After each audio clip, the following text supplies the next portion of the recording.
Assalamualaikum. Kali ini kita akan pelajari mengenai bilangan kuantum dan konfigurasi elektron. Ini materi lanjutan dari struktur atom kemarin ya. Yuk kita pelajari. Oke, kita bahas dulu mengenai bilangan kuantum. Bilangan kuantum ini berdasarkan teori mekanika kuantum atau teori modern yang kemarin kita sudah bahas. Nah, di teori modern kan kemarin banyak tokoh-tokohnya tuh ya. Nah, tokoh-tokoh itu ada yaitu namanya Schrödinger. Nah, Schrödinger ini menyimpulkan tentang bilangan kuantum. Nah, bilangan kuantumnya ada apa aja nih? Yuk kita cek. Bilangan kuantum yang pertama adalah bilangan kuantum utama atau lambangnya N, menyatakan tingkat energi atau kulit lintasan. Nah, kulit itu ada kulit K, L, M, N, dan seterusnya. Kemudian nilai N-nya, untuk K nilai N-nya 1, untuk L nilainya 2, untuk M nilainya 3, dan untuk N nilainya 4. Bilangan kuantum yang kedua adalah bilangan kuantum azimut yang lambangnya adalah L, menyatakan subkulit. Nah, subkulitnya ada apa aja nih? Ada subkulit S, P, D, dan F. Untuk nilai L-nya, subkulit S nilainya 0, P1, D2, dan F3. Kemudian, bilangan kuantum yang ketiga adalah bilangan kuantum magnetik, lambangnya M, menyatakan ruang-ruang dalam orbital, yang mana nilainya adalah dari minus L hingga plus L. Oke, kita punya subkulit S. Nah, S tadi nilainya berapa tuh? Nilainya 0. Dari minus 0 hingga plus 0 nggak ada. Nah, jadi makanya kotak S cuma 1, dan nilainya 0. Sedangkan P nilainya adalah tadi L-nya nilainya 1. Nah, nilainya 1. Oh, dari minus 1 ke plus 1. Maka kita punya P 3 kotak. Minus 1, 0, dan plus 1. Terus yang D, tadi nilai L-nya adalah 2. Berarti kita punya dari minus 2 hingga plus 2. Berarti kita punya 5 kotak. Minus 2, minus 1, 0, plus 1, dan plus 2. Kemudian yang F, tadi nilai L-nya adalah 3. Maka nilainya dari minus 3 hingga plus 3. Maka kita punya 7 kotak. Yang mana nilainya dari minus 3, minus 2, minus 1, 0, plus 1, plus 2, dan plus 3.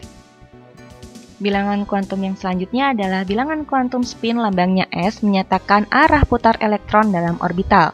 Nilai S ada yang plus setengah sama minus setengah. Apa bedanya? Kalau yang plus setengah itu lambangnya atau gambar elektronnya adalah ke panah ke atas. Sedangkan kalau minus setengah, lambang panahnya adalah ke bawah. Selanjutnya, kita bahas mengenai konfigurasi elektron. Nah, untuk menuliskan konfigurasi elektron, itu ada aturannya nih. Nah, kita lihat yuk, aturannya ada apa aja. Aturan yang pertama adalah aturan Aufbau berdasarkan tingkat energi. Aufbau di sini bukan nama orang ya. Aufbau artinya tangga.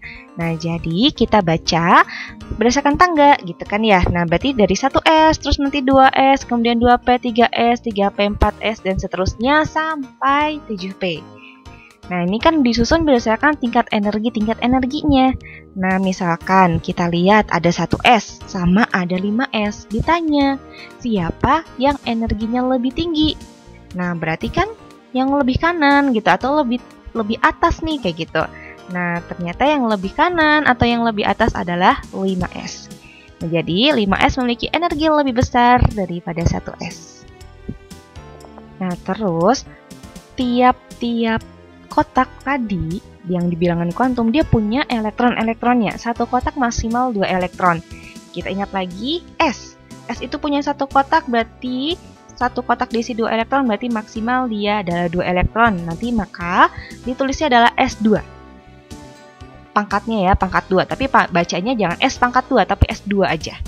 Terus kalau yang P itu punya 3 kotak. Karena satu kotak maksimal 2 elektron, maka 2 kali 3 dapat 6. Maka dapat P6.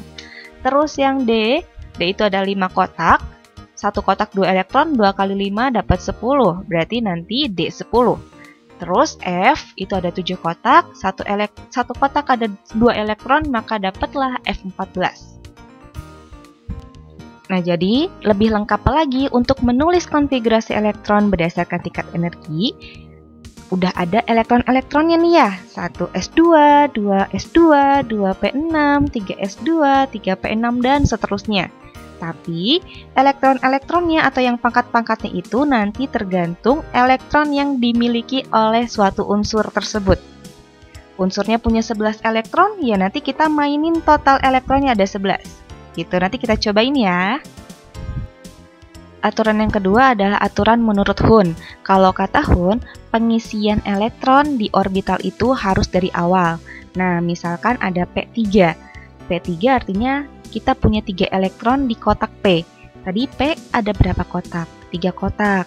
Kemudian ada 3 elektron. Maka penulisannya adalah 1 kotak untuk 1 elektron, kemudian kotak selanjutnya 1 elektron, dan kotak selanjutnya 1 elektron.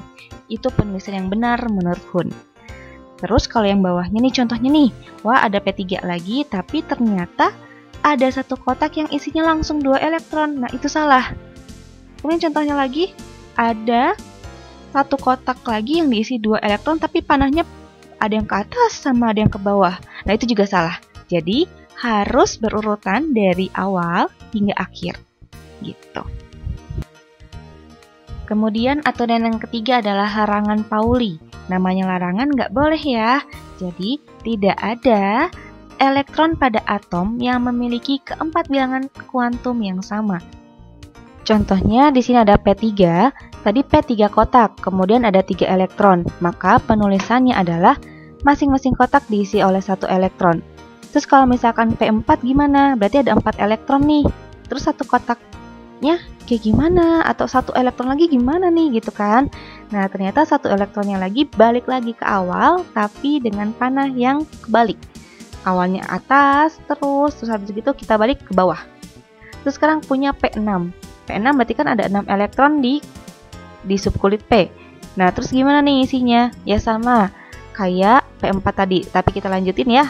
Tadi kalau P4 di kotak pertamanya kita balikin arah, kemudian di kotak yang kedua kita balikin arah lagi, kotak yang ketiga balikin arah lagi. Jadi kita dapat P6 dengan full kotaknya.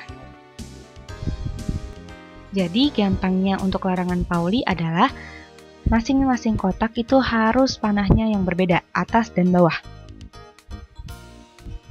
Nah, cara lain untuk mengkonfigurasi elektron adalah dengan hafalkan unsur-unsur yang ada di golongan 8A atau gas mulia. Ada helium, neon, argon, kripton, xenon, dan radon. Dan jangan lupa nomor atomnya juga.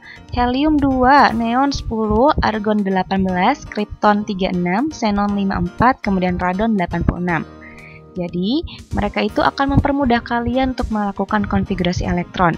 Jadi, misalkan habis helium, nanti kita lanjut 2s, 2p, habis neon 3s, 3p, habis argon 4s, habis kripton 5s, habis xenon 6s, dan habis radon 7s. Contohnya, ada 17 Cl, berarti ada elektron sebanyak 17. Kita cari nomor atom gas mulia yang sebelum 17, yaitu ada 2 helium dan 10 neon. Nah, pakai yang gak jauh beda, berarti kita pakai yang 10 neon. Setelahnya ada 3s sama 3p kan ya. Nah, elektron yang ada di Cl adalah 17, sedangkan neon baru 10. Nah, berarti kan sisanya 7 ya. Nah, ingat, S itu tadi maksimal berapa? Oh, S itu maksimal 2 elektron. Maka kita tulis 3s2.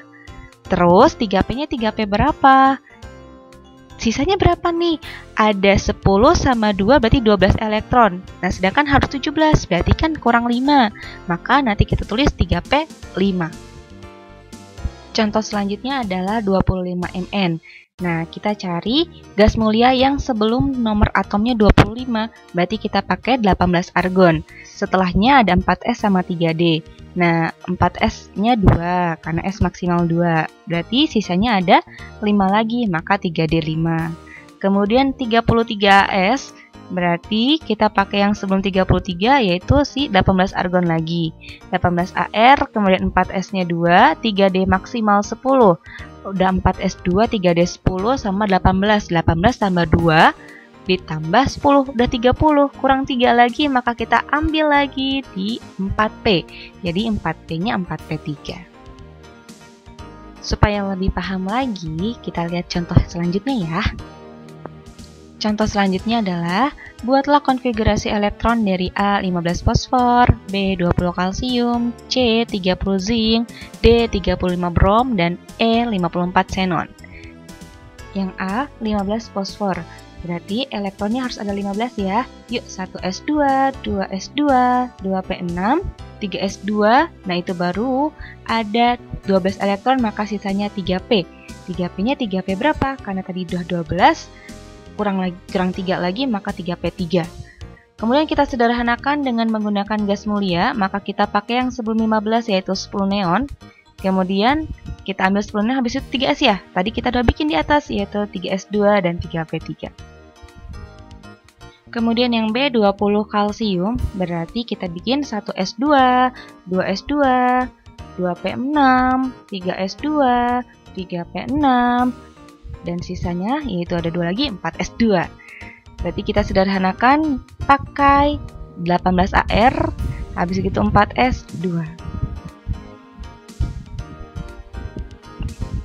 Kemudian yang C kita punya 30 zinc, berarti kita bikin 1s2, 2s2, 2p6, 3s2, 3p6, 4s2, kemudian 3d10. Totalnya harus 30. Kemudian kita sederhanakan, pakai lagi 18 argon, kemudian habis itu 4s, tulis lagi 4s2, 3d10. Kemudian yang D 35Br, kita bikin 1s2, 2s2, 2p6, 3s2, 3p6, 4s2, 3d10, sisanya ada 5, maka 4p5. Terus kita pakai lagi gas mulianya yaitu si argon lagi, 18Ar, 4s2, 3d10, 4p5. Kemudian 54 xenon yaitu 1s2, 2s2, 2p6, 3s2, 3p6, 4s2, 3d10, 4p6, 5s2, 4d10, kemudian 5p6. Untuk 54 xenon, dia udah gas mulia, maka konfigurasi elektronnya ya seperti ini. Nah, kalau kita bandingkan konfigurasi biasa dengan bantuan gas mulia, lebih mudah dan yang gas mulia kan, karena dia lebih singkat dan lebih jelas. Kita coba contoh berikutnya yuk. Nah, buatlah konfigurasi elektron dari A 17Cl-, B 12Mg2+, C 26Fe2+, D 24Cr, dan E 28Co. Yang A 17Cl-, karena di sini ada ion negatif yang artinya menangkap elektron, maka kita buat untuk atom netralnya dulu dari 1s2 sampai 3p5. Ingat, kalau menangkap ataupun melepas itu harus di kulit terluar. Nah, sekarang kita lihat kulit terluarnya siapa? Yaitu 3p5. Karena dia menangkap satu elektron, maka konfigurasi elektron untuk 17Cl- adalah 10 neon, 3s2, dan 3p6. Kemudian yang B 12Mg2+, berarti dia melepaskan 2 elektron di kulit terluar. Kita bikin yang netralnya dulu dari 1s2 hingga 3s2. Nah, sekarang kita lepaskan dia 2 elektron ya. Nah, lepaskan itu di kulit terluar, yaitu kulit 3, yaitu 3s2. Karena 3s2 ada 2 elektron, maka hilang semuanya. Jadi sisanya adalah 10 neon doang atau 1s2, 2s2, 2p6. Kemudian yang C ada 26Fe2+. Kita bikin yang netralnya dulu 26Fe dari 1s2 hingga 3d6. Kemudian dia melepaskan 2 elektron. Nah, tadi sama, melepas itu harus di kulit terluar. Kita kulit terluarnya yang mana nih gitu kan ya. Nah, ada kulit keempat sama kulit ketiga. 4 yang mana? 4s2 berarti kulit keempat, 3d6 berarti kulit ketiga. 4 sama 3 luaran mana? Berarti kan luaran 4, maka kita lepasin atau ilangin dari 4s dulu. 4s2 punya 2 elektron, pas dong dilepasin 2. Nah, berarti sisanya adalah 4s0, 3d6. Yang D kita bikin 24 krom. Bikin seperti biasa, 1s2, 2s2, 2p6, 3s2, 3p6, 4s2, 3d4. Tapi ini agak kurang tepat, Kenapa? Karena ingat, kestabilan D. D itu stabilnya adalah D5 atau setengah penuh dan D10 atau penuh. Nah, tadi kita punya 3D4 yang dikit lagi jadi stabil. Nah, gimana caranya dia biar jadi stabil? Nah, stabil kan jadi D5 nih. Kamu punya D4, mau jadi D5 gimana? Berarti kan harus pinjam 1 ya. Nah, pinjam 1 kemana? Jangan jauh-jauh pinjamnya. Pinjam aja ke sebelahnya, ke 4S. Nah, jadi kita pinjam 1 elektron, jadi 4S-nya jadi 4S1, 3D-nya 3D5. Jadi D-nya stabil, 4S-nya biarin aja kayak gitu. Jadi, lebih baik yang 4S1, 3D5 ya, yang lebih stabil. Yang terakhir, 28 kobalt. Ya, kita bikin seperti biasa, 1S2, 2S2, 2P6, 3S2, 3P6, 4S2, dan 3D8. Lah, sama. Ingat, tadi D itu stabilnya D5 sama D10 ya. Nah, ini D8 dikit lagi jadi D10. Nah, gimana caranya? Kita pinjam ke 4S, pinjam dua-duanya jadi 4S-nya 0, 3D-nya 10. Oke, sekian pembelajaran kali ini. Kalau ada yang ingin ditanyakan, tinggal komen di bawah ya. Terima kasih, semoga bermanfaat dan semoga bisa dipahami. Sampai ketemu lagi. Wassalamualaikum.